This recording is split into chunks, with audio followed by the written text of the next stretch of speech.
my worry is that people are emulating these spaces, not understanding how treacherous of a path they're trying to walk. And then so now they're competing against these bars that aren't even functional businesses. So then it's like, then you have all these young bartenders trying to emulate that, and they're just setting themselves up for a life of ruin. This month on Party of Six, we have another fantastic guest joining us. Now, I do have to say, there's not 6 of us today. There's only 4 of us, and that's because we're a little bit later in the day. So some of our folks from overseas, well, they're asleep right now. So today it's just me, Chris Schneider, host of the Bar Business Podcast, Dave Nitzel of Dave and Dave Consulting, and Stinger Compliance, and Cliff Kreiner of Truck and Tap and Stinger Compliance. But today we have a fantastic guest joining us, Erick Castro. He is somebody that if you've been around this business, if you listen to podcasts, you should know who he is. If you don't know who he is, you need to start listening to his podcast, which for the record is Bartender at Large.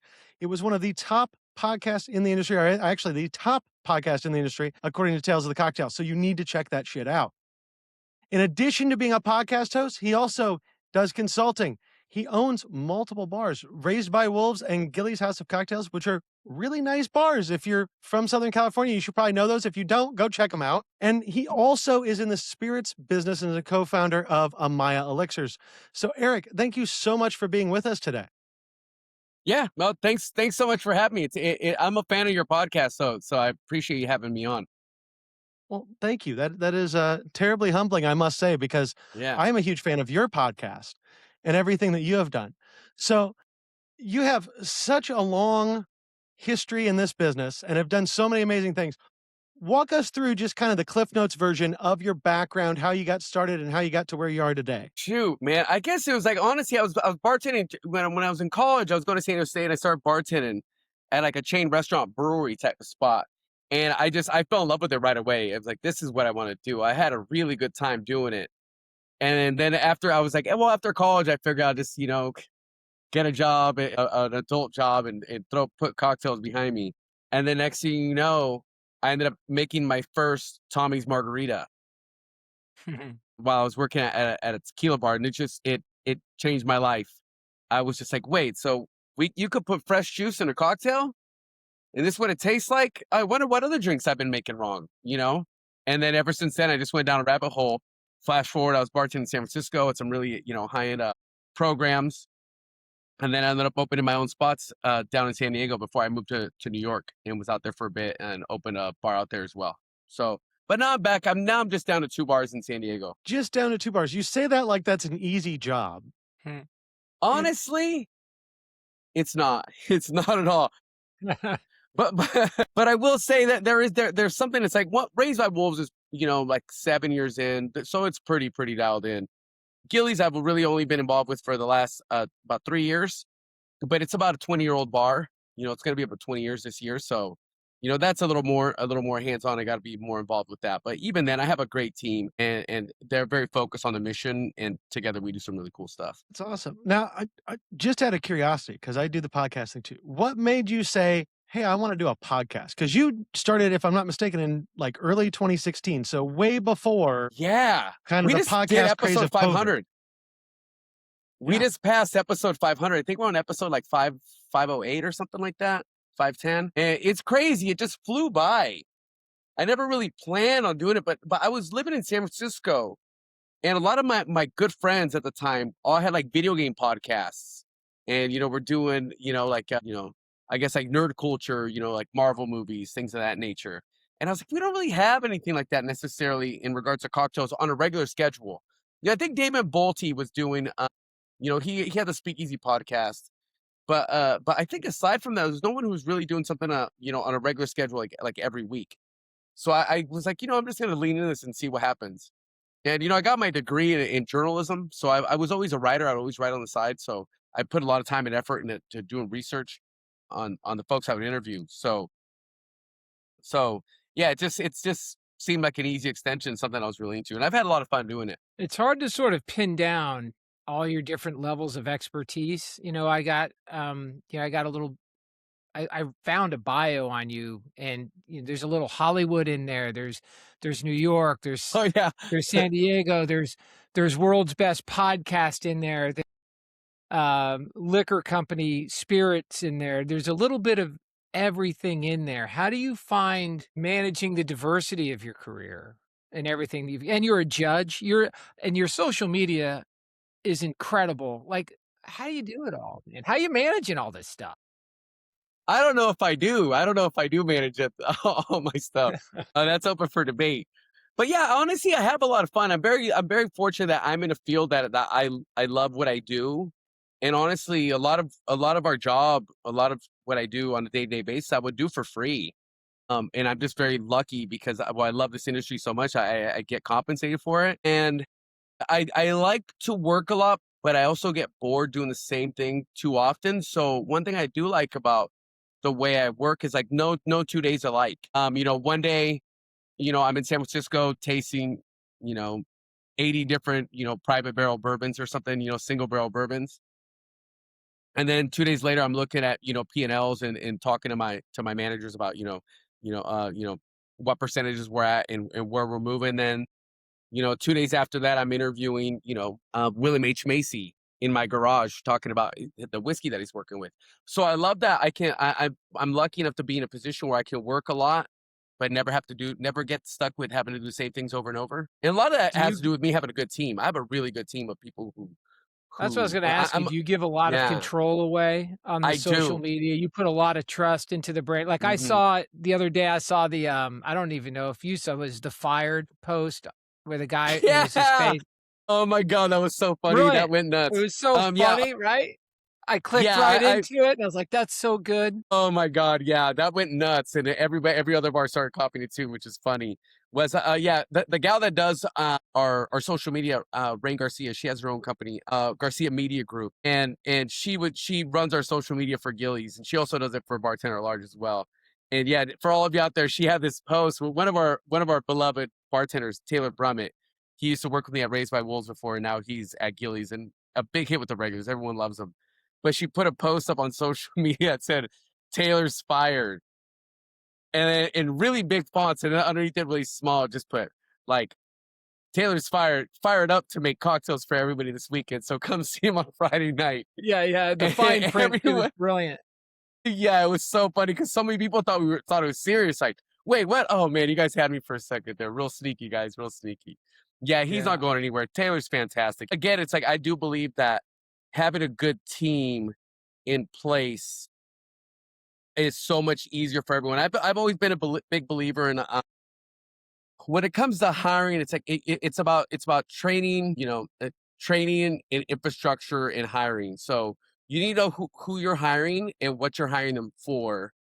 More like almost like a personality traits that you're looking for, and then you got to train the hell out of them, and then you need to make sure that you have them give them an infrastructure to operate within.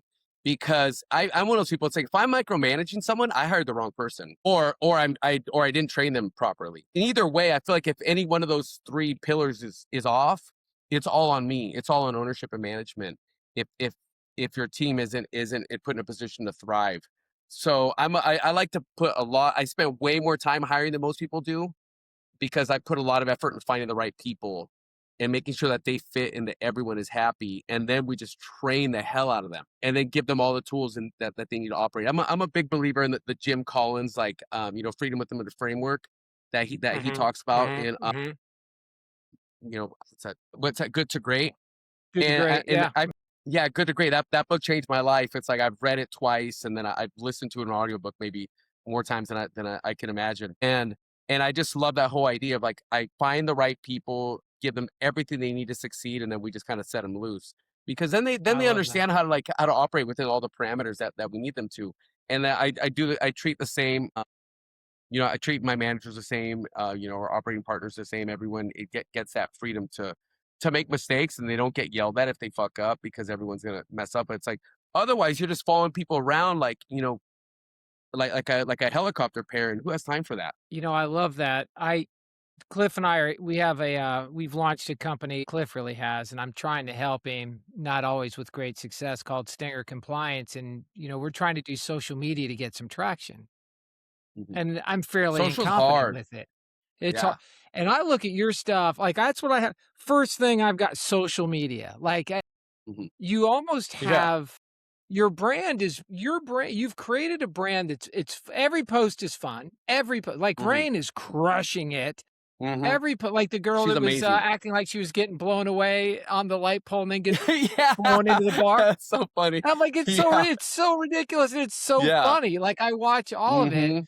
and you get so much traction on it and you Mhm. have a very like there's a vibe to it. It's not like it's completely random. Like Mm. it's different and it's Yeah, we creative, have but no there's PR this either. it's incredible that you create that kind of vibe all the time and you go right to the you're always top of mind with everything you like I know what's going on with you and I don't have to do any research. You're a Mhm. judge, you got that. So Yeah, we you're have telling fun. me that that's just turning it over to Rain essentially and saying, "Look, here's Yeah. the general direction we want it to go, make it fun, make it light, and involve everyone and let it rip." Yeah, and I'm really big on lots of open communication as well. I like lots of open communication where everyone's confident enough to communicate with each other in a way that's honest.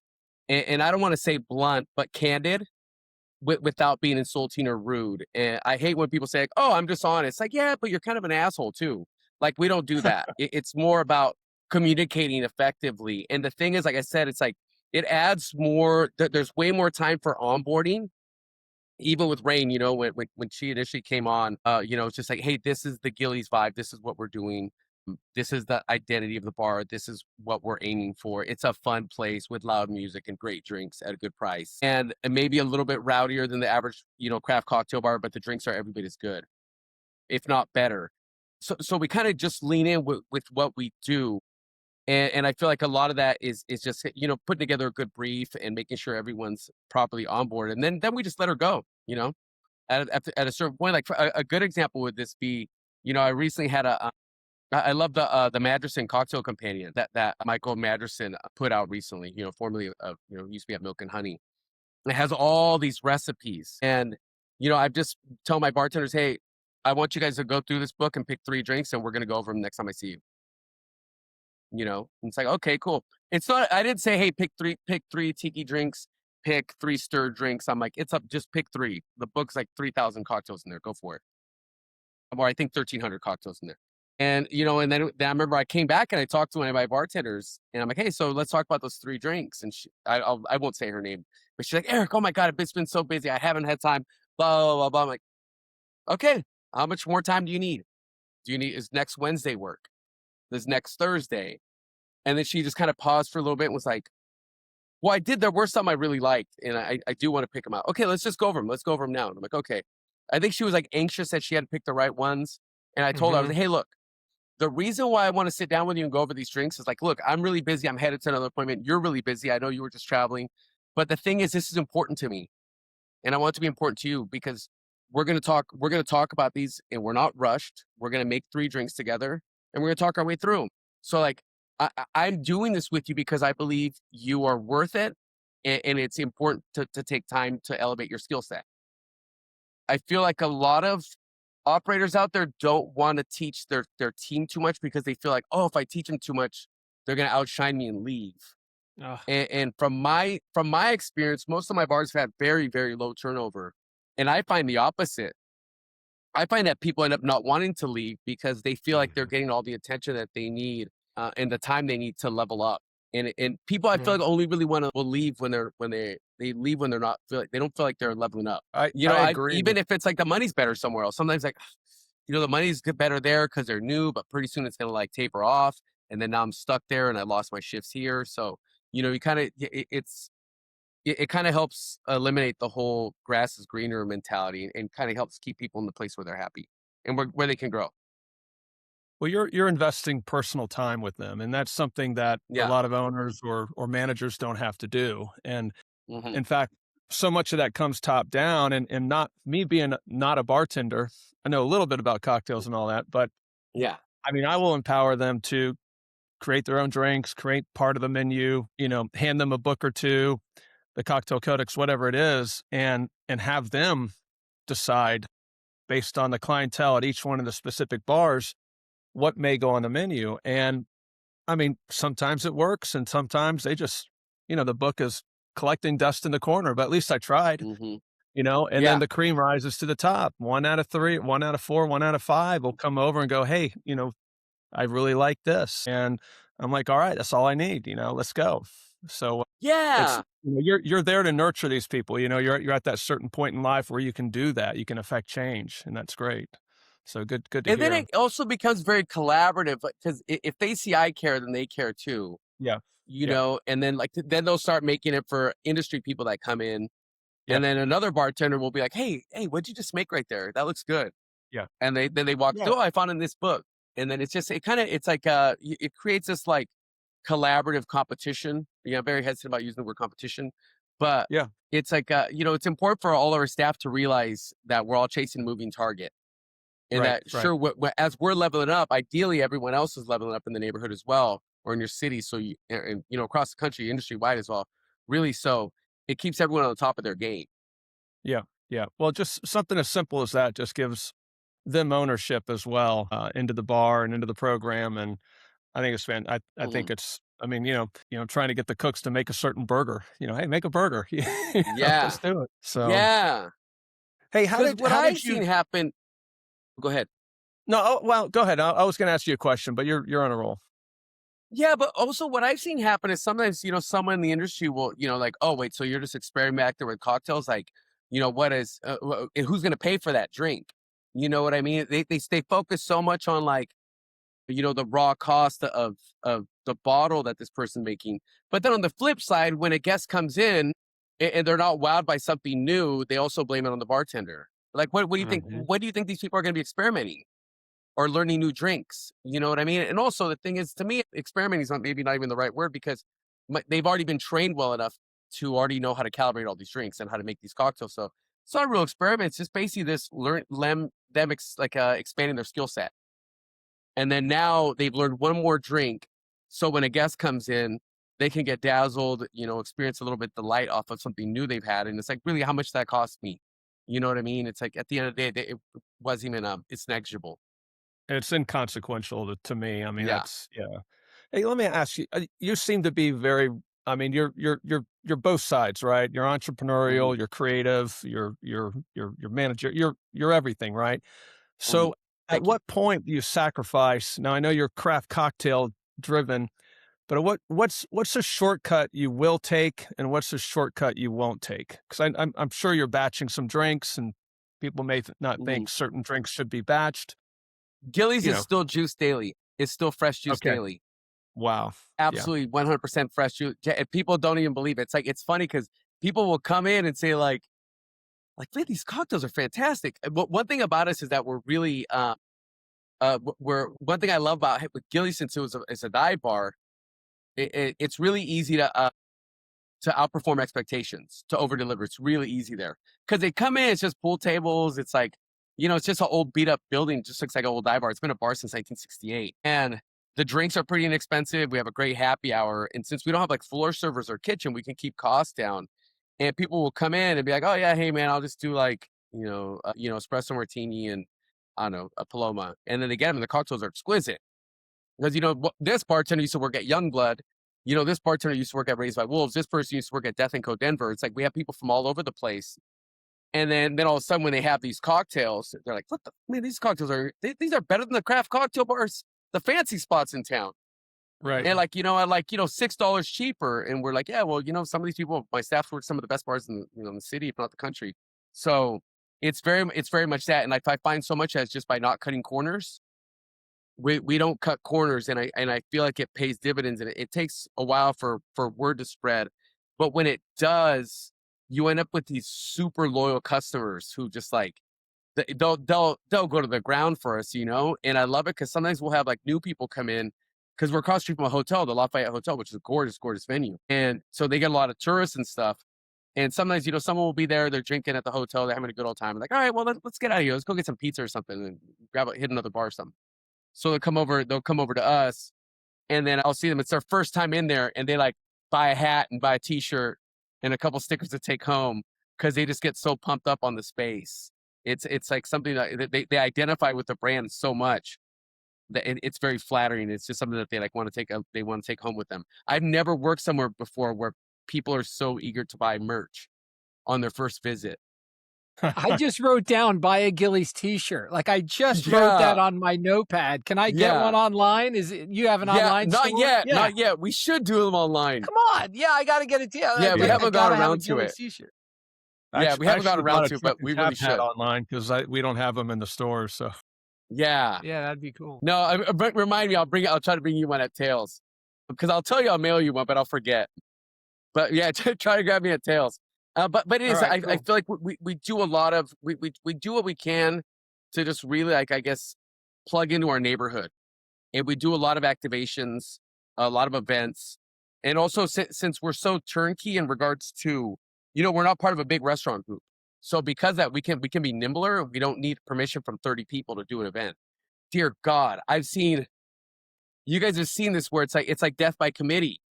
You know what I mean? Like someone will reach out to someone. It'll be like an amazing bar. It'll be like, I don't know. I'm just trying to think of something. An attaboy or something, and they'll like want to do an event, and the next thing you know, it's like has to go get run by go through this person and clear by that person, and then check with the sponsor. And next thing you know, like the date's come and gone, and nothing ever happened. have you Uh, found that since you've been in the business for 10, 20 years at least, have you mhm. found that you have to start doing more events these days? It's no longer can you just be a bar. You have to do I certain think it things. depends on the space. It Yeah. definitely depends on the space. Like Raised by Wolves, our numbers are up this year, and we're doing really well. And we rarely do events because Yep, it's more. yep. It's Raised by Wolves is a lot more of a space where people are coming for a defined experience that they can bank on. It looks Where it's beautiful. like, Yep. yeah, Yep. thanks. Thank you. I think it's because also since our reservations book out so far in advance Right. that people are like, if they came in, you could have a world-renowned bar from the other side of the world in there, Yeah. and Yeah. this people would still be like, hey, look, I'm here. I brought my parents here because there's a cocktail. We need to have the island old fashioned. Is it available still? I don't care about this bar from the other side of the world. Like, I came for this reason. So that, like, some of that the clientele there will get mad because Yeah. they're coming in for a specific experience. I don't Whereas think Raised Gillies, by Wolves is going to have music bingo there, right? Yeah. So no. But whereas Gillies, yeah, right. Gillies is a lot more. A lot of our clientele is in there 3 times a week. We have a Yeah. lot of regulars who Yeah. like live in the Yeah. neighborhood, or they get off work Yeah. nearby. They work at a restaurant. They pop in, have a Negroni and shoot some pool after work, and then head home. So Yeah. because of that, Yeah. we can be a lot more adventurous there, do more specials and more events. Because like, oh shoot, I'm gonna be here in a couple days anyway. So if they change the menu for the night, I don't care. It's not. And also, Gillies is a lot more. I mean, we sell mostly cocktails there. I think like 2 to 1 in regards to versus beer. Yeah. But and even then, it's very classic driven. Even if it's not a classic cocktail, they're all riffs on classic, so they're a lot more approachable in that regard. Right. So people are still adventurous. And Yeah. and Gillies also, since it's like a neighborhood bar, it's real common for people to be there for hours. Yeah. Like someone will come in, they'll watch, they'll watch a World Cup game, have some cocktails, maybe go home, go eat, get some pizza, shower up, and then come back later that night. That's really Yeah. common. No, it's fantastic. I mean, to monopolize the conversation. We're in Alpharetta, one of our bars, and we had a council meeting last night in order to have a variance for a stage in the back beer garden. And so after they voted yes, I'm walking back to the bar and I see 3 of the council people walking into the bar to meet 10 people watching soccer. It's just what the biggest compliment to a neighborhood bar are the government coming over Yeah. to have a drink. Yeah. So it's Those are I good love people the to have on your neighborhood side. bar. Yeah. Yeah, I love the neighborhood bar concept. Fantastic. Yeah. Also, I feel like we're at this weird inflection point in society today where a lot of younger folks who've largely been the bread and butter for hospitality, bars and restaurants. A lot of them had their social skills and nighttime habits like stunted by the pandemic. So a lot of them, I feel like they're a little shyer than generations previously, and not as social, but they still crave being social, just like anyone else did, right? So because of that, anything you can do to ease that pressure and allow people to interact and socialize with each other in a way where that is less intimidating, you're going to do well. I've been giving away the keys of the kingdom since Gillies open. I tell all my friends this, none of them listen. And I'm like, okay, fine. I'm telling you guys everything you could do at Gillies in your town. in just about any neighborhood in any city. But because a lot of people, but because I feel like we have pool tables, we have a lot of events, we have, Miss Pac-Man's free, everything's free. The pool tables are free, the darts are free. We made sure to, in our happy hours, really good. But the reason why I do all that is because I feel like it's very easy to interact with strangers and create like spontaneous engagements with strangers because of all the social activities.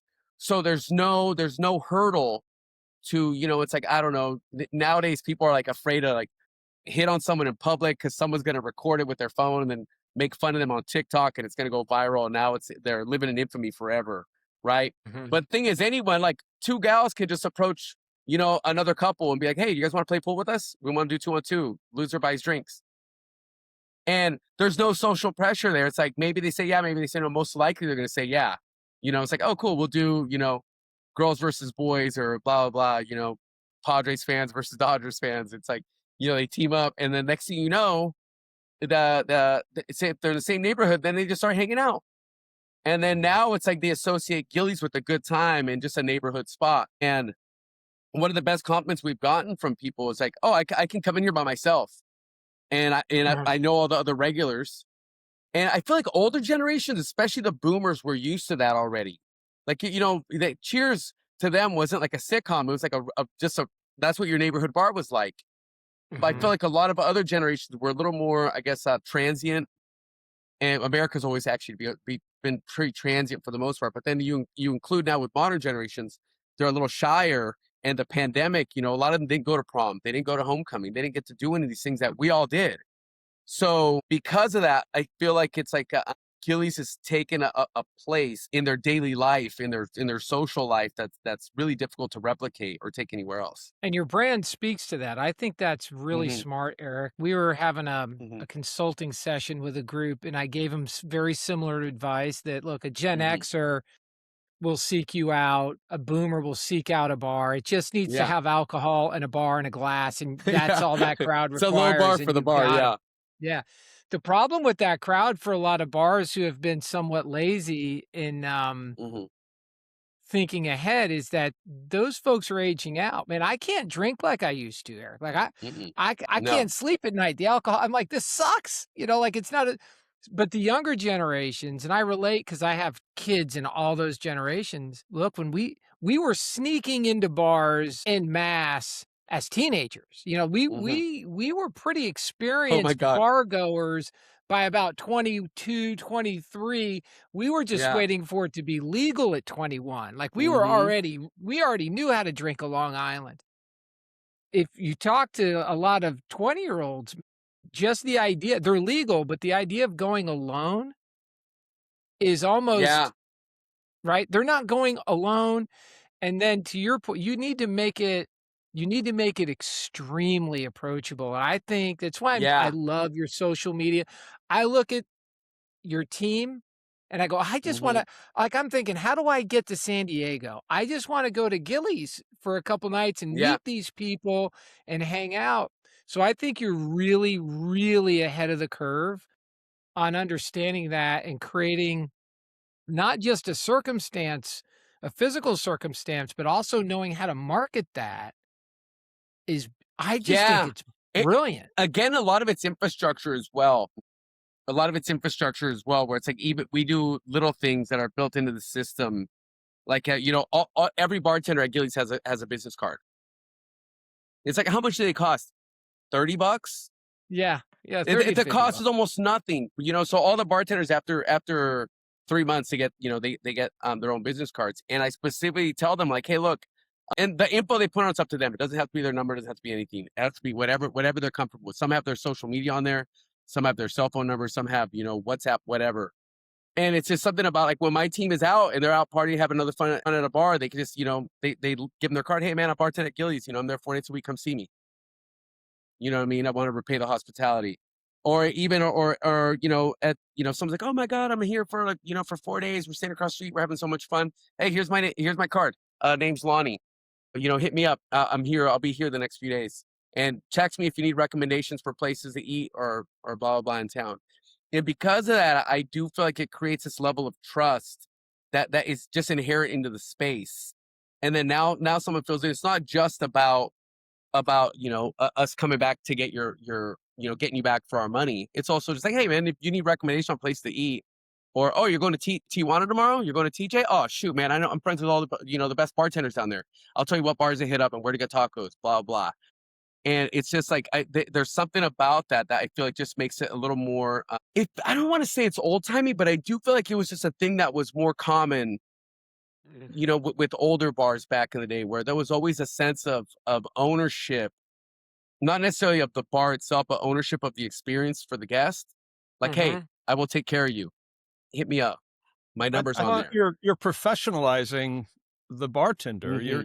They are a professional bartender. You're kind of just by that moment, you're elevating them in stature at that moment, and they elevate themselves because now they're standing behind this card. I think that's brilliant. Yeah. I think that's easy. Yeah, look at that. There's something really nice about it, and it's like I know the staff really likes it because now they feel just like they feel a little more professional. So I feel like when they're treated a little more professional, they generally behave a little more professional.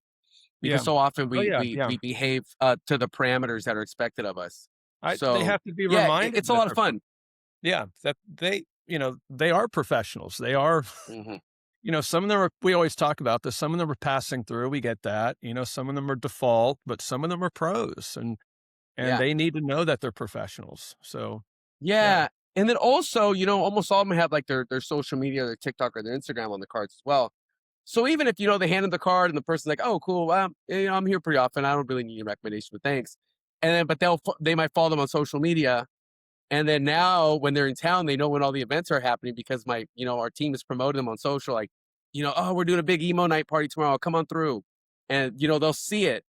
So they kind of just say, it pretty much just gets them into our ecosystem. Right. And in a way that's not invasive.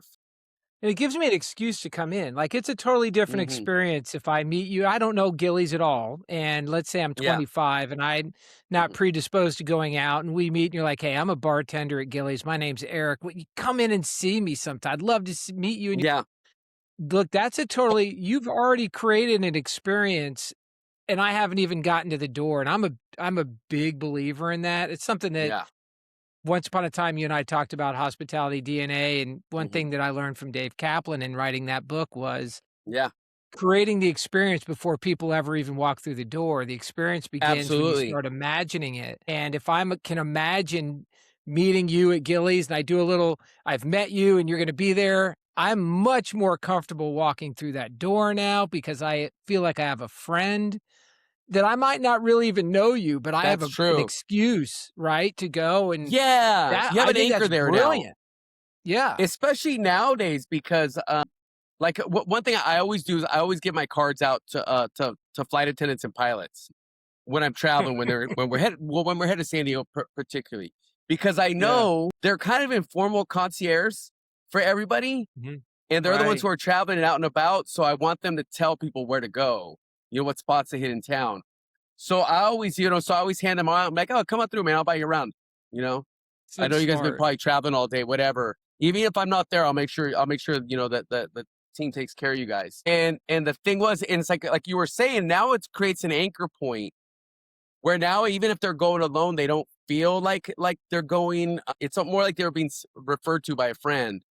And then now if they pop in, oh yeah, hey, are you so-and-so? Yeah, Eric told me to buy you around. Hey, what can I get you? It just becomes this thing where it's like now there's that little sense of community, which is good because we're again, it's like, as I mentioned, we're at this weird point in history globally, but in the U.S. especially, where there's like a decay of the societal fabric. And, there's an evaporation of third spaces. There's not a lot of places for people to just go and hang out. So because of that there's a strong need for places that aren't super expensive, fairly, I guess, inexpensive rather, that they can just hang out. I mean, look, even Starbucks ripped out all their seating, and then their sales plummeted. Shocker. So now they got to spend, another $1 billion or something to put all the seats back in because they found out no one's hanging out at Starbucks anymore. That's where all their sales were coming from. That's incredible. That's what I mean. That. But yeah, look into it. That's why they replaced the CEO. Wow. Like, I won't get too into that, but it's basically. But the thing is, there's not a lot of places for people to hang out. So just having a place for people for them to come in, have a drink where they know the bartenders, and also when you're in a space where you know the bartenders and you know the security, now you just feel safer, which is key, especially for for a lot of women and people from more vulnerable communities, so they can come and hang out and know that they're in good Yeah. hands. Yep. Yeah, Yep. Yep. and that's hard to When a replicate woman, today. Nowadays, you go some of these. You walk into a big hotel chain, you could be there every day and never see the same person twice. Yeah, I was and going to one say, of the things that strikes me about what you're talking about, when you look at the younger generation, right? When we look at Gen Z, they are very anxious people. I know. And just the fact, That right? was They a have a lot of subject at our anxiety. manager meeting yesterday. That was we actually talked about that at our manager meeting yesterday. Right. They don't like to make decisions. They get Mhm, these decision fatigue issues. They don't want to go out mhm, on a limb. The fact that you're inviting them before they come in, mhm, right? Just saying, "Hey, come check us out." That's enough to push somebody that's a little anxious about the situation from, "Oh, mhm. I'd like to do that, but I don't think I will," to, "Oh, yeah, I should go there tonight." Yeah, And that's a huge trigger. even if I'm not there, I will specifically I'll look on like, what's that? 7 shifts, and I'll look at the schedule for the night, see who's working, and I'll text that person, and then also whoever I'm referring to, I'm like, "Oh, hey, when you come on in, ask for Taylor." I already told him that, I told him that Michael will be popping in. And I'll even send Taylor a little bit like, "Oh, hey, a friend of mine who works at like, I don't know, some hotel in San Francisco, is coming in. Do me a favor and buy him around, such and such." And then now that person walks in, "Hey, are you Taylor? You're the guy with the good hair. Okay, cool. Eric told me to say hi to you." And then it's just now it takes off, and I feel like that's really really important because again, who was that? Debbie Gabrielle from Maison Ferrand. I remember she gave me I travel a lot. I feel like we all travel a lot for work, so always in different cities and get really lonely. And I remember Debbie told me a long time ago. She gave me some good advice. She's like, "Hey, Eric, whenever you're traveling, if you're in the same city, like go to the same dry cleaner, go to the same coffee shop, go to the same like sandwich place when you can. I know you want to explore the city, but have a few of these places that are grounding, and you don't feel like Mhm, such a vagabond. It feels nice when you mhm. travel because you feel like there's a little bit at home. You're a little bit at home, and I'm a strong advocate for that. And I feel like especially because Gilly's being across the street from a hotel, we can help provide that for people because we do have there's a lot of people who travel for work and they're at the Lafayette every time they're in town, and they always pop into Gillies, and it's just like they get to see some familiar faces. And then also this all ties into what I was saying earlier about putting so much effort into hiring and training and infrastructure. Because that we have a low turnover, and then that also plays into everything else, all of our other strengths. Where now you have bartenders who've been there forever, you know them. It all combines. I feel like everything. You end up in a situation where like 1 + 1 = 3. Can I ask a kind of bizarre tangential question that I'd love Yeah, to hear please your do. opinion on? Yeah. So you had mentioned, look, the World Cup. Mhm. There's a chance we just talk about the World Cup right now and we get 1 million views. Like it's Yeah. are you following this at all, Eric, the World Cup Yeah, stuff? yeah, I have been. I have been. Okay, look. I kind of don't care about the soccer. Like I know it's going I have it on in the Mhm. background. I know it Yeah. exists. I am so proud of the hospitality that's Yeah. happening all over the US, and I'm Mhm. proud. And I just want I'd love to I want to know what it looks like through your eyes cuz you're way Mhm. more of a hospitalitarian than I am. Cliff Mhm. is too. But I'm watching these bars and restaurants absolutely blow people's minds. And you Yeah. know what else I love? It doesn't matter what part of the country you're in. It doesn't matter what your political beliefs are.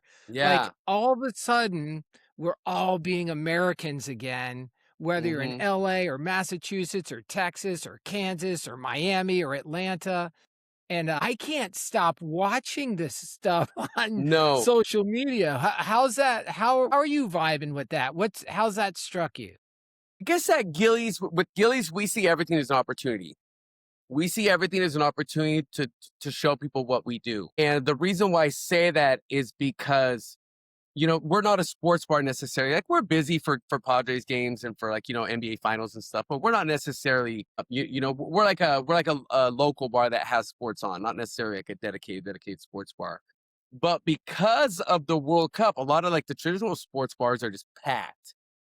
Like I went try to go to Fair Place local sports bar the other day. It was like we were probably never going to get in before the game was over. It's like the line was halfway down the block. So because of that, a lot of like I guess non-conventional sports bars have been getting a lot of that overflow. Like we have a lot of TVs, we have all the sports packages, all that stuff.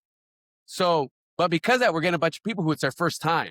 Like, oh hey, well shoot, you guys have pretty big TVs in here. Oh, you guys showing a soccer game? Cool, awesome. And then again, they're like, bartenders are friendly, taking care of people. It's like, hey, what can I get for you? I'll do you have an $8 margarita for happy hour. Let's do that. And all of a sudden, then they get it. It's just like it's a classic Tommy's. Like, what the fuck? This is amazing. This is what are you guys putting in this? Just fresh lime and agave nectar and Costadores Blanco. Hell yeah, man! These are good for $8. Damn, bro, this is like what I would get for like $16 across town. And then now they're hanging out. Bartenders are having it, showing everybody a good old time, getting rowdy, having fun with people.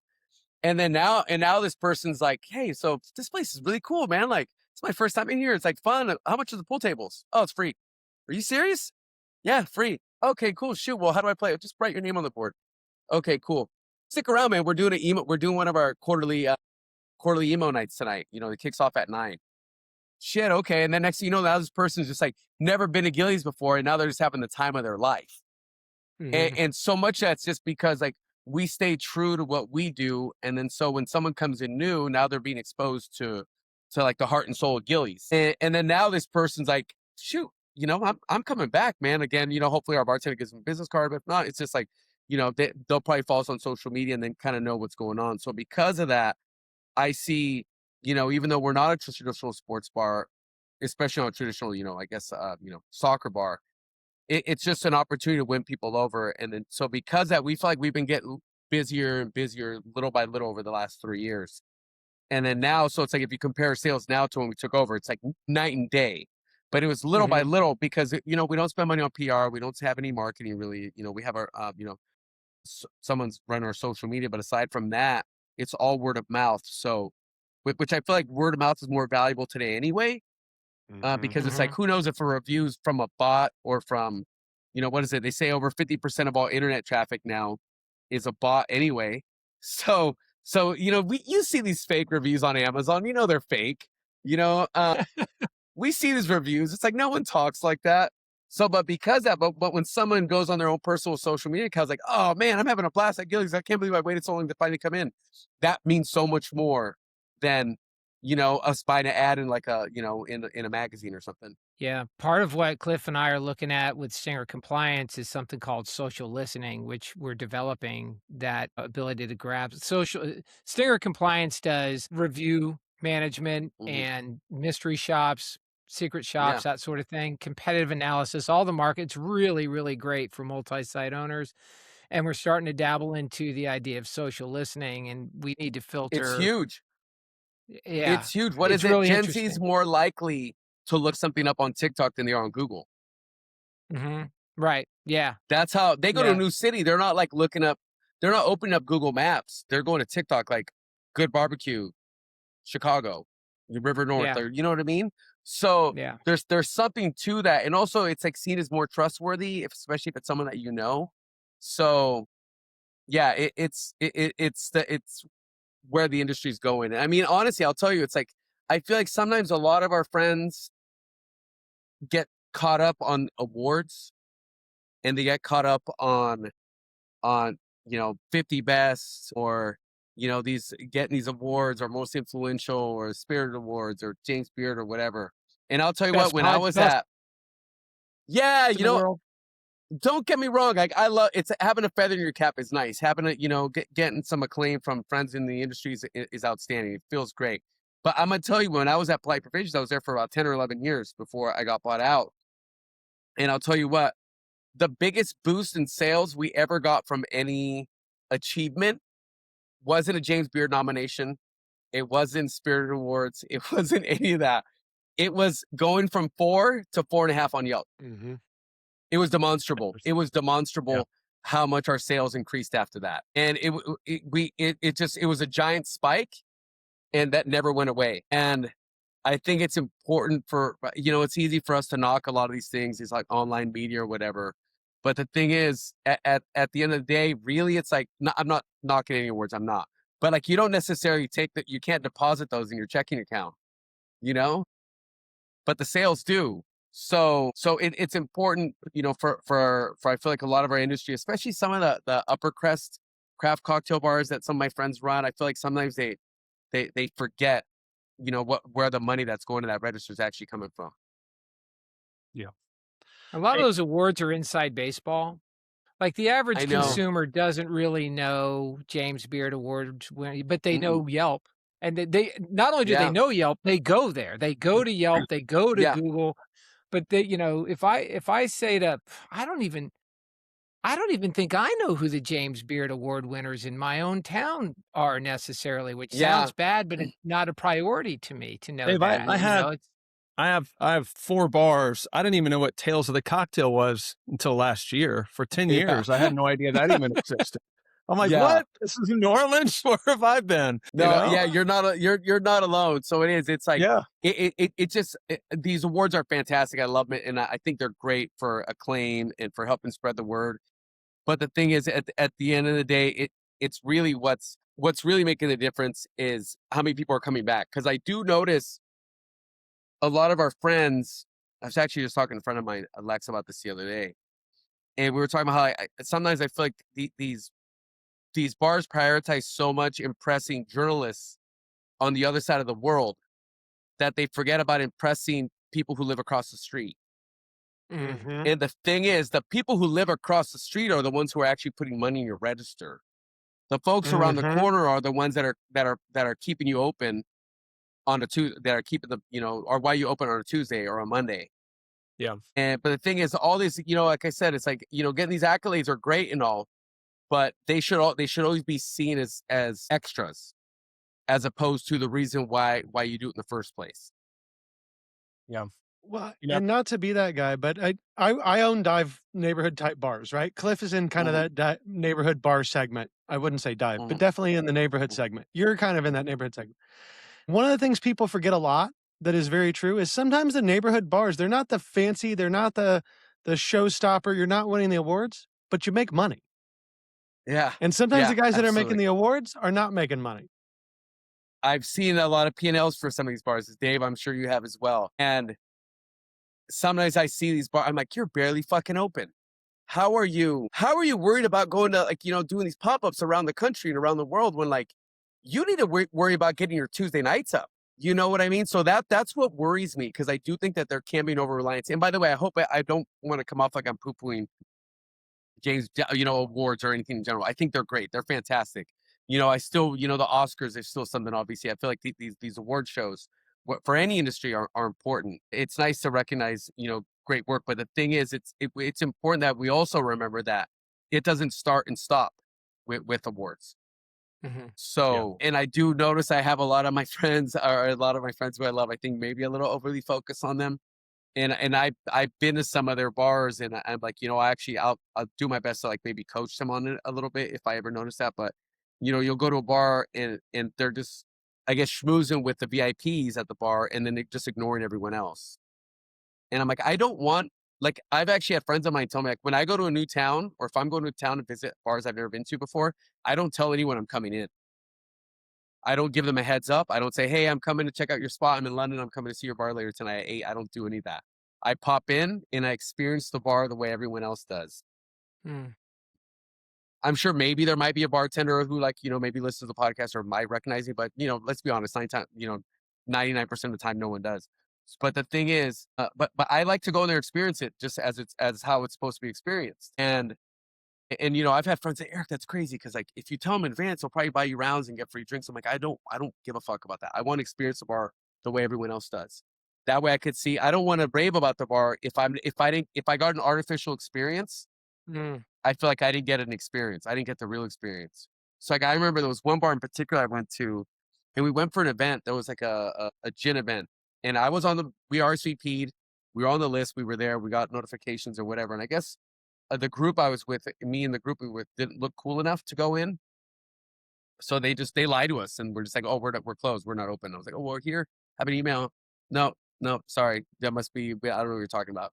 They didn't let us in. And then, like, later on, I get a message from, like, the owner, like, "Oh my God, Eric, I'm so sad. I'm so sorry. I'm so sorry. Like, that we didn't let you in, that, the host, they blame the host or whatever." And and I was like, "Oh, that's fine. Don't worry. I mean, I'd never been. I was excited to see the bar, but it's fine. It's not that big of a deal. Don't worry about it." And like, "Well, hey, I want you to come back because I really want you to experience the bar." And I replied, "Yeah, I don't think you understand. I did experience your bar. I Yep. did. That's a I that's got a gut punch. yeah, I did experience your bar. I got everything there that I left with a fundamental understanding of how your bar operates, which is actually, I probably understood the bar better than if I'd actually gone inside. So, and I think I think these things are important because it's like I'm not trying to get the free drinks. I want to know, I want to learn what I can from this bar. And 99% of the time you have a wonderful experience. And then that's when I know it's a real experience. When I'll leave a space and I'll text my friend and be like, "Hey dude, I was just at your bar tonight. Fucking outstanding, man. Everyone was great. The hosts, the people up front were super friendly and very helpful. Bartenders, obviously well trained in what they were doing, made me fantastic cocktails. Like, good work. I really enjoyed the space. Mhm. Because then you're getting a real experience." I think that's great, man. Cliff went to a city where I sent him it was kind of third party. Like I was like, Cliff, you got to go here and here. And he wanted to go here and there. We won't Yep. mention where Mhm. they were.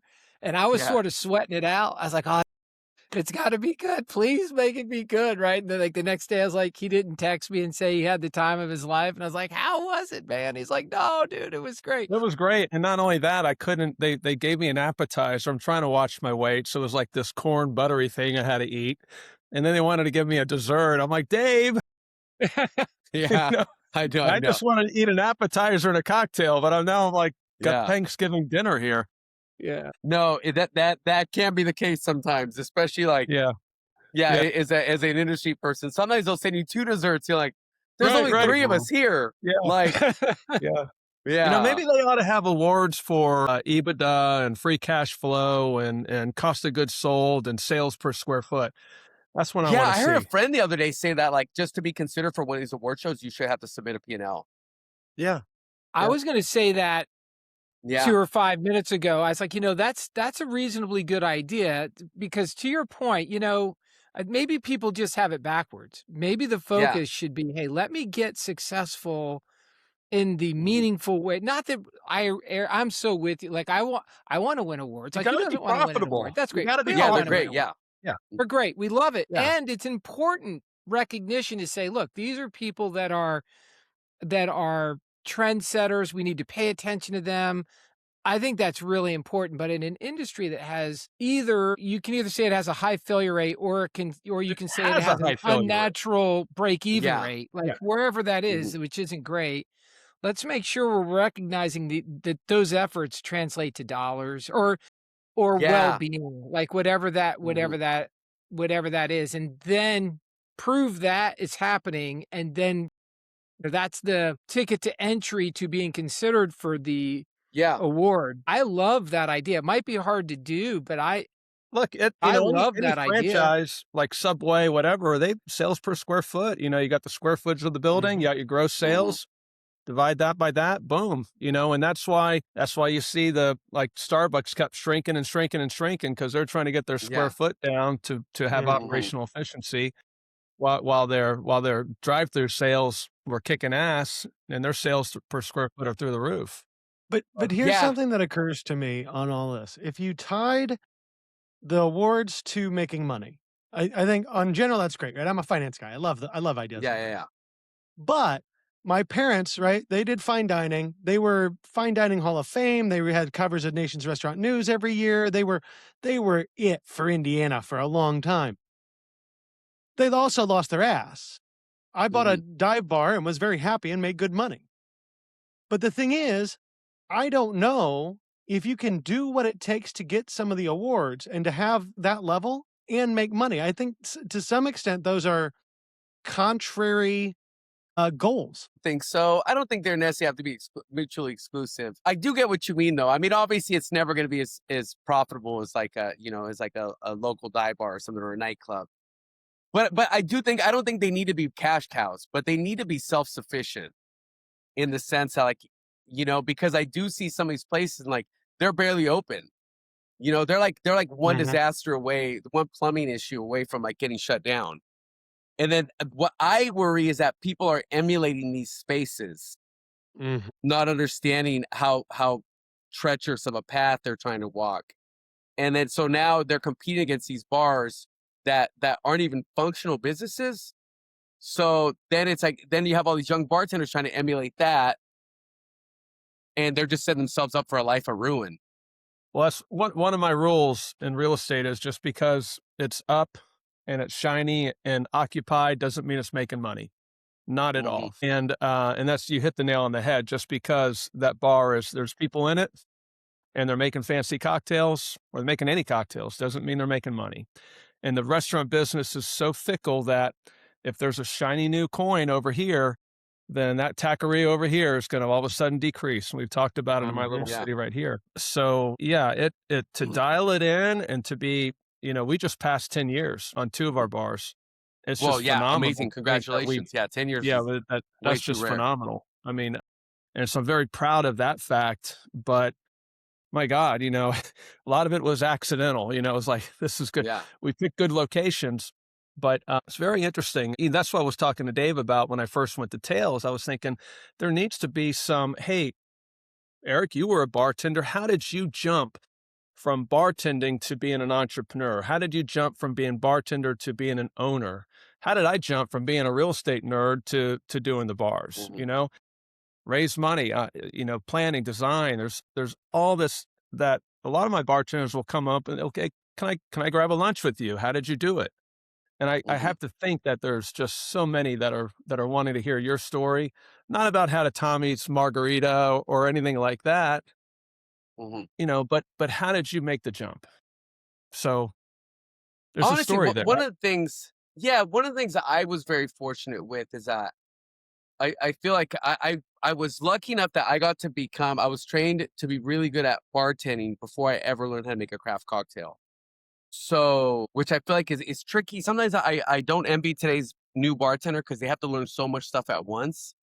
They have to learn how to shake, how to make a bouquet, how to make a naked and famous, while at the same time they're learning how to take care of guests at a bar, like make simple syrup or infusions, and it's so daunting. I feel like for them today, but I worked in a chain restaurant. I worked for BJ's Brewery back when but in the time I was with them, it went from 16 locations to about 125, and we had it was over the span of about 7 or 8 years. And so when I was working for them, we got to experience, I got to see a company grow, like kind of a very efficiently. There were we After I was there maybe about a year or two, maybe 2 years or so, like a bunch of ex-Cheesecake executives all came over and kind of were like, "Dude, this place is a winning concept. Let's blow this up. Let's take it coast to coast." So because I was able to work under some really good people who were very well trained and put a lot of effort into systems and training and infrastructure and everything I said already, right? I'm guessing some of them had all read, Jim Collins' book as well. And but because I became like a corporate trainer. I would go around, I'd open new locations for them. So I understood so much of, there sometimes we do a location, there'll be like 130 servers, 150 servers, and you already knew, you're like, within about 3 weeks, we're gonna be down to about 75. And it's be 75 really, really good people who actually are, really into it and be really good. So then, and basically, but I feel like because I had a lot of experience with systems and just like organizing things for efficiency and systems and labeling and dating and knowing where everything was, inventory systems, tracking systems, all that stuff. I got really good at that. So then by the time I started working I discovered craft cocktails years later. I was shocked at how inefficient a lot of my friends were who had Mhm. only done craft cocktails. And they were kind of like, "Oh, this guy Eric, he's only been making like craft cocktails. He's new to this. He's only been doing it for like a year." I'm like, "Yeah, but I've been bartending for like 7 years, and you've been bartending for like a year or 2 years." So, but because that I basically think that the secret to Rick House, the reason why Rick House came out of the gate so strong when I did the program there, was because all I really did, there was no secret to it. I just incorporated all the systems I learned from, working corporate and nightclubs and various other venues. I basically applied all that to craft cocktails, which now is normal, but at that time was a bit novel. So because of that, it's like all of a sudden we hit the ground running at a Rick House, and Rick House was just a beast. that bar broke even, I think, in like 6 months. But because that it was, if not sooner, and because of that, it was just, you know, I was one of the first bars I can think of, or Rick House, where it's like every station, there were 6 stations, they all had identical tool sets and identical setup. You weren't allowed to move anything around. It was just like your tins are here, these tins, the big tins are here, little tins are there. Everything's like everyone was trained on the same setup. Every well was the same. Everyone's bitters bottles were in identical places. The syrups were in the identical places, because it's basically, we were like, this place has to be plug and play. I want all of your muscle memories to be through the roof. And it's like, if I'm breaking you, I could just hop in and just start knocking out drinks as fast as possible. Mm. If you cut your finger and someone has to hop in and cover you, they can just knock out these drinks just as quickly as they were in their own well. And everything is labeled and dated. Everything's cold beer, new, you stock from back to front. All these things are all in place, and all of a sudden we just open up out of the gate. We're just like, we were known as, people at the tails of the cocktail used to joke around that the high volume category was invented for Rick House. And I mean, I don't know how true that was, but it was very flattering for when they told me that the first time.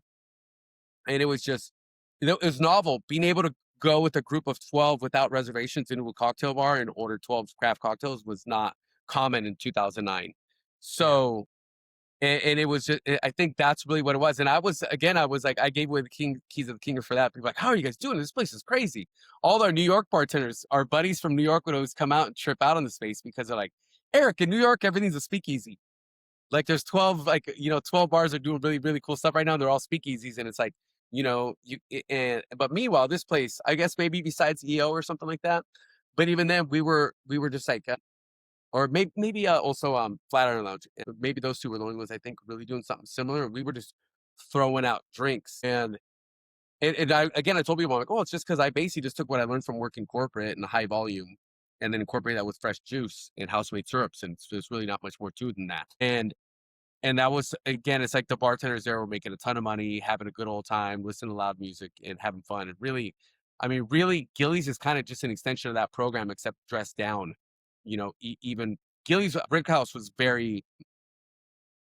casual. And then I kind of replicated that program again, just in, a little more modern at Polite Provisions.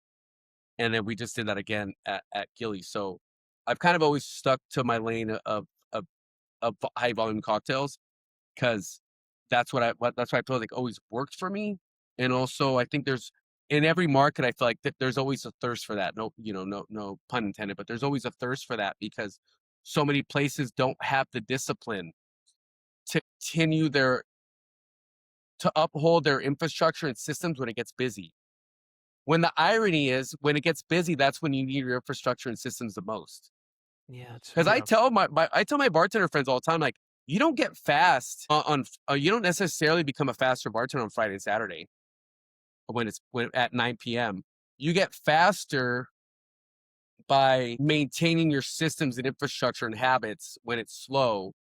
And then when it's busy, that's when those habits are tested. And then when you can fall back on that, it makes your life so much easier, because everything kind of falls into place. You've said a couple times, you've said the phrase, hey, I've given away the keys to the kingdom, which I'm reading as, hey, I'm telling people how to do this, but nobody's listening. I'm telling them how to do it. No one's listening. Yeah.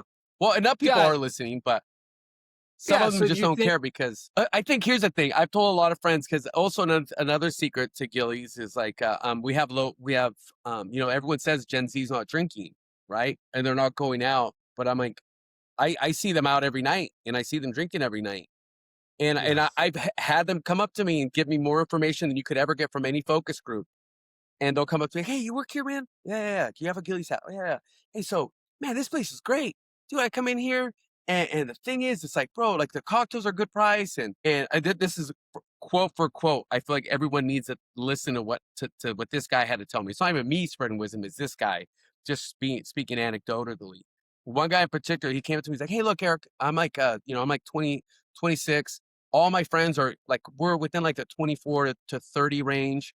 We're all different places in our careers. Some of us like graduated at 24 and went straight into like, microbiology here in San Diego, working for a biotech company, making a ton of money. Some of us are just kind of still waiting tables, graduate, but still kind of hanging out, having fun at the beach, surfing, and then some of us, became school teachers. Some of us are back in school, so they're broke. But he's like, so basically have this group of friends all within like 6 years, and we all have massively disparate income levels because of that. And he's like, but the thing is, we're all in the group chat. We're all talking about where we're going to go that weekend. We can all agree on Gillies because this is the only place all of us can afford to drink. So he's like, look at me, Eric. He's like, I'm still waiting tables right now. I'm going to get my master's, but I'm like taking a year off. But he's like, I'm in here. My friend who's in biotech is drinking Naked and Famouses, which aren't on the menu, and they're like $20. Because not only our cocktail are if a drink's on the menu, we're still going to charge you like going rate, right? And that is y'all chartreuse and mezcal in it. So he's drinking Naked and Famous all night. He's like, my girlfriend's drinking espresso martinis that are $13, and I'm drinking highlights for $5. So he's like, all of my friends, no matter what our income levels, we can all choose it. We can all agree on this. So now it's 14 people all coming to drink at one bar. And the thing is, but then I'll tell this to friends of mine, and they're just like, yeah, no, our drinks are just $20. If we don't want to, if those people can't afford to drink here, they shouldn't drink here. I agree. And listen, even in Alpharetta, where it's one of the highest incomes of all of Atlanta, I think I might be wrong, our house Eagle Rare Old Fashioned is $12. And yeah, and you can that's a good deal. That's really good.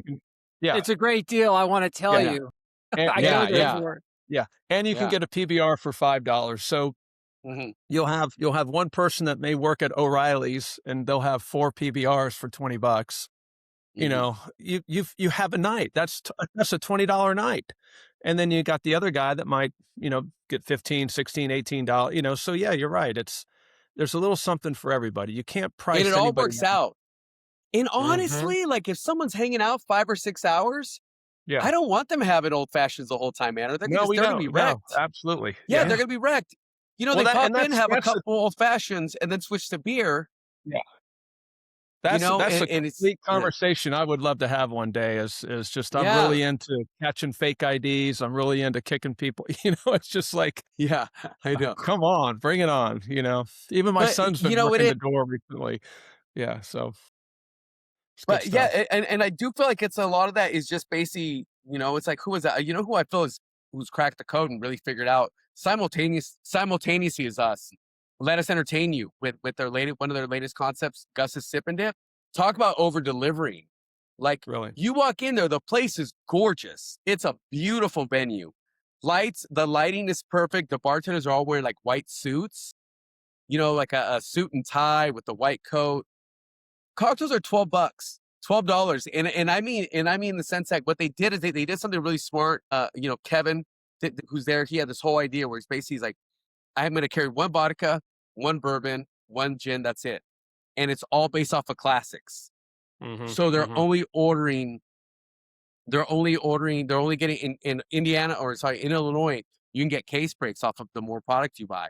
Not all states are like that. So they buy everything. I'm guessing they're probably doing like 6 case drops at a minimum of everything. And so because that, now the price of Kettle One is way low. The price for Buffalo Trace is way low. Everything's coming down. They're getting economies of scale. And then now you're buying a, Tanqueray 10 martini for $12, which is insane. And then guess what? I was on a Thursday night. The place was packed. There was a line out the door, packed to the gills, and it was packed with Gen Z. And I feel like the thing was, that's a lot of these kids who are right out of college. That's probably the only nice place that they can afford to go to with any sense of regularity, and they probably do go there with a sense of regularity, and that's why the bar's packed. And I've talked to Kevin about it. His pour cost is still really good because they're getting the case breaks, and they're probably and it's let us entertain you, so it's like they're probably ordering by the pallet. But the thing is, and the thing is that, and this isn't about dumbing anything down, because I think people hear about this like, oh, if I make things cheaper, it's about, no, it's not. It's about meeting the clientele where they are, because there's a lot of economic anxiety going on right now. A lot of people feel like AI is going to come take their job. They feel like they're going to get laid off, and so even if they do have the income, they're still a little wary about it. They don't know where things are going. Is a gallon of gas going to be $9 next month? Who knows? So it's like, they're just like, let's go in, you take your girlfriend out, she takes you out, who knows? And you can get these beautiful cocktails for a great price. And then I don't think it's a coincidence that that place is packed every night. I was in there. I went there again. I was there like on a Tuesday. Place was still packed. You know, Eric, I think Actually, about when we yeah. were that age, when we were 20 and Mhm. 30, were we thinking about massive diversity of inventory? Was I looking for 35 different bourbon options? No, I don't even know how much I still care, to be really honest. Mhm. I think that's Yeah. kind of like the awards, where I think a lot of that's inside baseball. I think a lot of that is people decorating with inventory.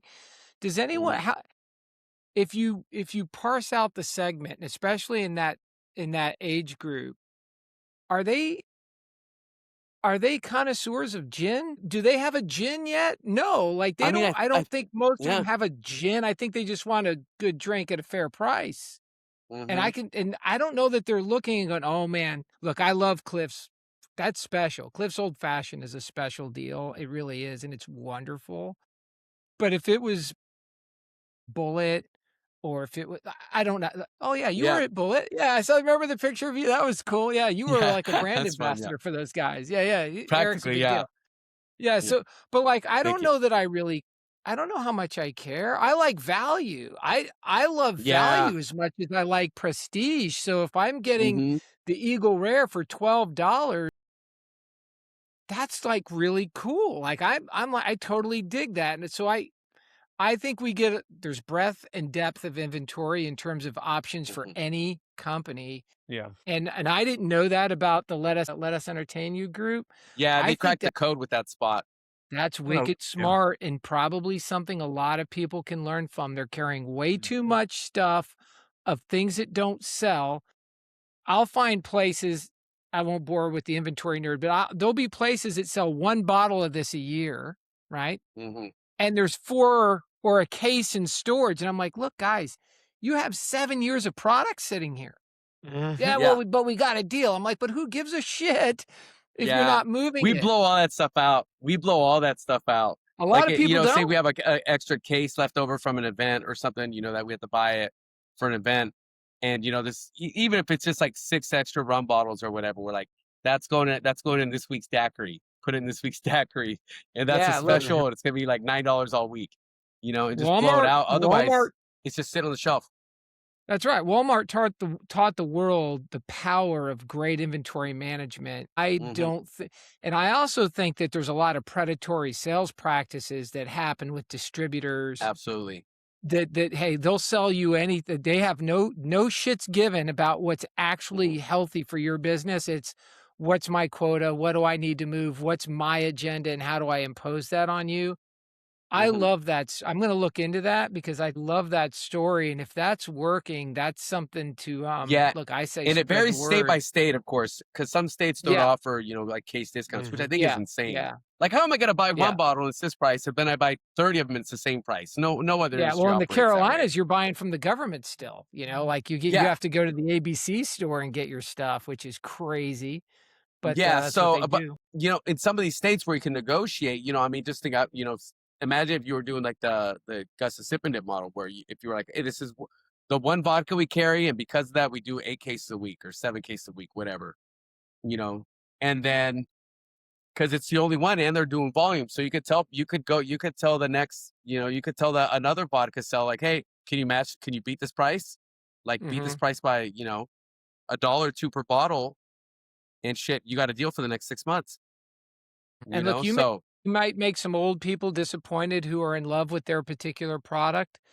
But mhm. the truth is that might be only 1% of your Yeah, potential, and you might have to trade that off for all these yeah. younglings coming through the door that Yeah, are but to But have a also it's back like bar full the of whole scoop on the alcohol is place. so cool.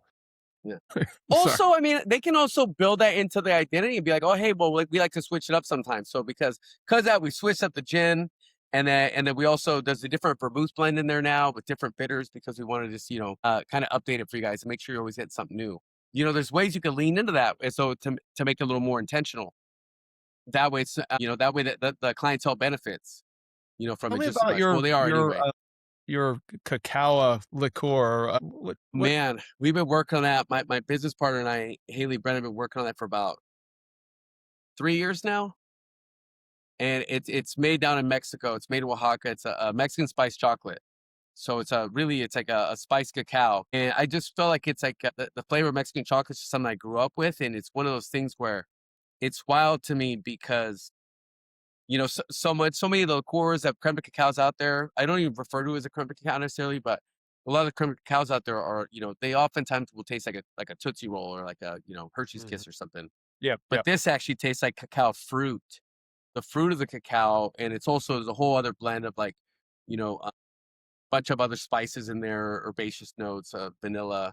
And because of that, it's like you get this so much rounder flavor that's so much more lush and fresh, and it works at everything. I mean, the flavor of cacao, works in the winter. It's non-seasonal. Works, you can have a chocolate sundae in August or a hot cocoa in December, and the flavor just always works. So we put a lot of time and effort into really pinning down the flavor and the composition as well. So it's formulated so it's the same sweetness, same sugar content and ABV as a conventional cacao, creme de cacao. So it's plug and play with everything. So bartenders can tweak it and riff it. And this with you guys, we get a little bit nerdier. And the thing was, there were so many versions of it that we found that worked really well in the hands of a craft bartender, but didn't necessarily work in the hands of a novice.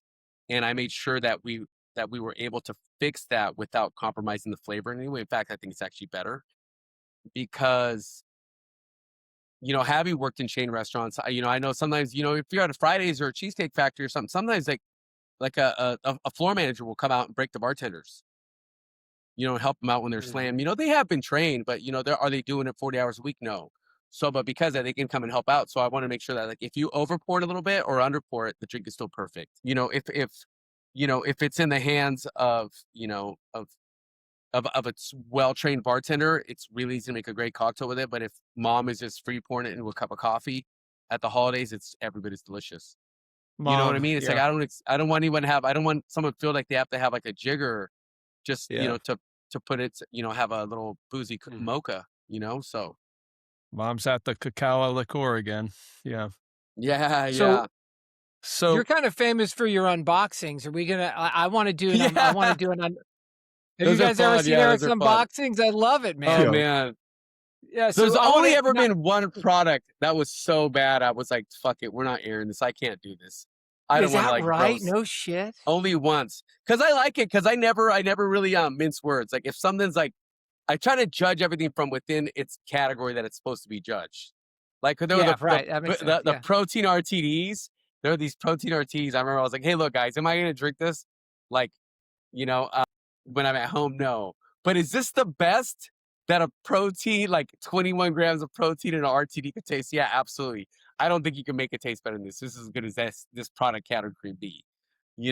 I'm like, I know it's like Are we going to be able to get that? And are we going to be able to get your drink in Georgia so Cliff and I can do an unboxing at his bar and do it live? Yeah, we'll live see. stream? Stay tuned. Yeah. Stay tuned. Okay, But there was alright, only yeah. one time.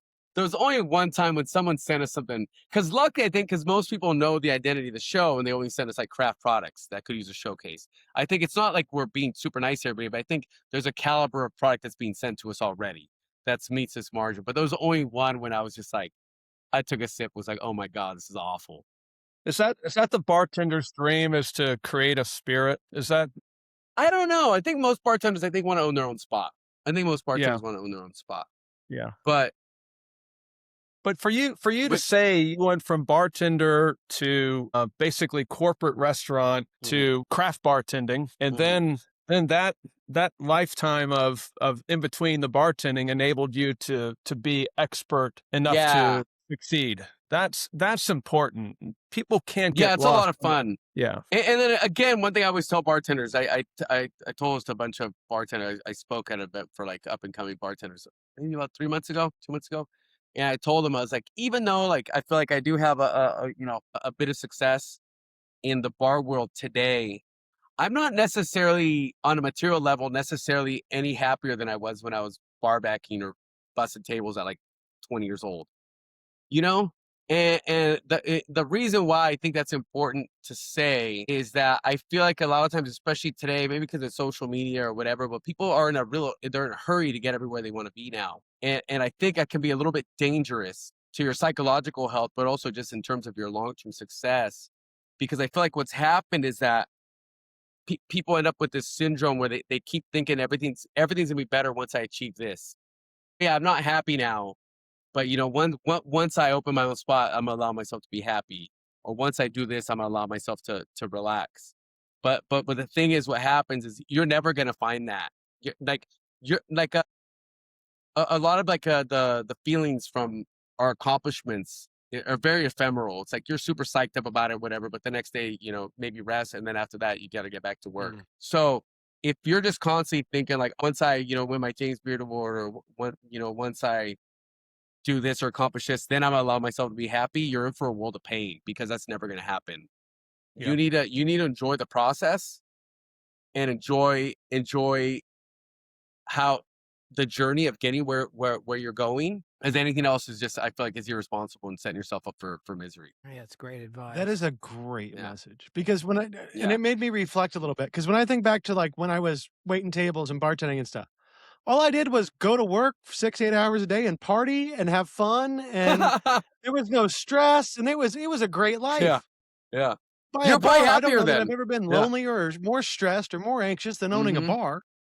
Mm-hmm. Yeah, Truth to that. absolutely. So that's what I'm telling you, because I have a lot. I talk to a lot of younger bartenders, always like, oh man, once I do this, I'm gonna be set. Then it's easy street. I'm like, no. In fact, it's probably gonna be harder. But in the meantime, man, you need to enjoy your time right now. Enjoy like bonding with your coworkers and tasting spirits and like R&D, and like, they have less responsibility, so they can play around with, you can go into the bar on a Saturday morning and, try to make some cool syrups or experiment with ingredients. Like, take advantage of all that time you have, because I've heard a friend of mine back in the day, he referred to the always being happier down the road. He referred to it as the Kurt Cobain syndrome. I don't know if he made that up or whatever, but it's basically like, Kurt Cobain would, I guess, allegedly wouldn't allow himself to be like really be happy or celebrate any of the band's wins. All he wanted to do was be like the biggest band in the world. They want to be big rock stars, right? Giant rock stars. And then he became a giant rock star and realized he was just as miserable as when he was playing, at the Crocodile Cafe in Seattle. And then that's, so then he turned to other means and other substances in order to fill that void. But the thing is, you can't wait for something. You can't wait for to allow yourself to be happy down the road. You need to be able to find happiness in the process. Otherwise, what the fuck's the point of all this? You're like a spoon that never tastes the soup. Celebrate not having wrinkles. Celebrate that your knees work. Celebrate being able to sleep through the night and not have to get up and go to the restroom. There's a lot. It's easy to look at everything with rose-colored glasses. Yeah, I could look back at my youth and go, man, to be the wrinkle-free expression again. "youth is wasted on the young." I mean, that's perfect. Yeah. So we just don't know. Can we catch up to you at Tails this year? What's where can we find you? Are you doing a talk? Are you just going to be bouncing around? Gillies is doing a couple of events. Gillies is doing 2 really big parties there. We're doing 2 parties. We're doing one party with I believe the first party is with Topo Chico on the 19th, and then the second party is Boil in the Bayou with the Bacardi portfolio, and that was gonna be huge. Gillies is there. I think it's Attaboy. I think Sip and Guzzle. A whole bunch of other really great bars that we have a lot of respect for. So we're looking forward to it. It's just going to be a big, like a crawfish boil with shrimp and cocktails and lots of delicious food. And the process to find our way there is to go to Tails, it's a ticketed event, not to be too dull, but No, or what? Yeah, it is a ticket event. I think I don't know if it really costs anything. I think you just have to RSVP, but you need to have like the registration for get the liability RSVP purposes. done. Okay. Yeah, and then you can follow at Gillies Cocktails for to keep up with all the info about our events and stuff, because we're always doing events all over the country, which is a lot of fun. We're also doing a lot of pop-ups at other people's bars and also having them at Gillies. So it's a lot of fun. Cool. Yeah. Well, Cliff and I are going to be there. So before we let you go though, Eric, so we got how to get a hold of you guys at Tails. But if people are listening, they're going, hey, Eric's cool. Hey, these bars sound cool. I want to go check out everything he does. Where can people find you? I would say probably Instagram is probably the easiest place. You go to, it's at bartender at large. I'm at Hungry Bartender. I do my best to answer DMs when people get to me. I'm not always the best about it. Oh my God, my phone, I think I have like 140 unread texts. And like, 80 unread DMs or something. It's really bad. It's really bad. My all my friends get mad at me for it. And then they sign me up for a new thing. Now I'm on WhatsApp too, and then now it's just more messages to ignore. I don't mean to, but but here's the thing: it's like everyone says you're supposed to get off of your phone, but then when you actually do it, they get mad at you. So like, but I'm like, hey, I can't help it. In order for me to be productive and get things done, sometimes I just have to leave my room and my phone in the next room, and I just get things done. And so like, how come you haven't texted me back? I'm like, well, because I was busy, I was productive, and I deliberately left my phone in the garage just so I could work. But but it is a real thing. But yeah, you can find me there, and then also at Gilly's Cocktails, and I believe Raised by Wolves is at Raised by Wolves SD. And we'll link all that down in the show notes. So if you're listening, just scroll down. It will all be there. Also, Bartender at Large, your podcast, that is available, as far as I understand, everywhere, right? So Yeah, it's if everywhere. you listen to podcasts, just go type it in. Hmm. And then It's we've an also awesome done a lot of cool. podcast. Thank you guys. Thank you. Yeah, and there's like over 500 episodes at this point, so there's something for everybody. I don't expect everyone to have to listen to every episode, but I'm sure that they could flip through and there's something for everyone. Where it's like one episode will be Bourbon 101, and the next one's like the history of the gay bar, then the next one's like how to advocate for a raise at your bar, with the ownership. So they're all on different topics. So I'm sure something out there will appeal to someone. Very cool. So we will make sure that's all linked below as well. Before we let you go, though, Eric, the last question I like to ask everybody is there anything we did not discuss that you think people need to know? Yeah, invest in yourself. Invest in yourself. I think that there's this mindset that's becoming more and more popular, where it's basically like people think like, I don't need to work for free, and it's like, yeah, you don't have to work for free, but if it's for yourself, it's not. I don't consider that work. That's why I tell people, I'm like, it's not like I don't expect anybody, be behind a bar and scrubbing the floors or anything like that without getting paid. That's crazy. But what I mean is like, if you believe, if there's goals that you have, you need to initiate accomplishing them on your own time. And that's just a hard reality, especially if you don't come from, if you don't have rich parents who are going to bail you out of every pickle you get into. So if you want to start your own business, read books, read Good to Great by Jim Collins. Read Creativity Inc. by Edward Catmull. There's these books out there that will really help you learn from some of the greatest minds, throughout history, really. And whether it's a book on philosophy or a book on the history of bourbon or the history of tequila, like read these books, especially if they align with the goals that you want to accomplish. Because this whole mindset of like, I don't know anyone anything is kind of toxic, but also that you don't know yourself anything is fucking insane. Yep. Good Agreed. advice. Awesome.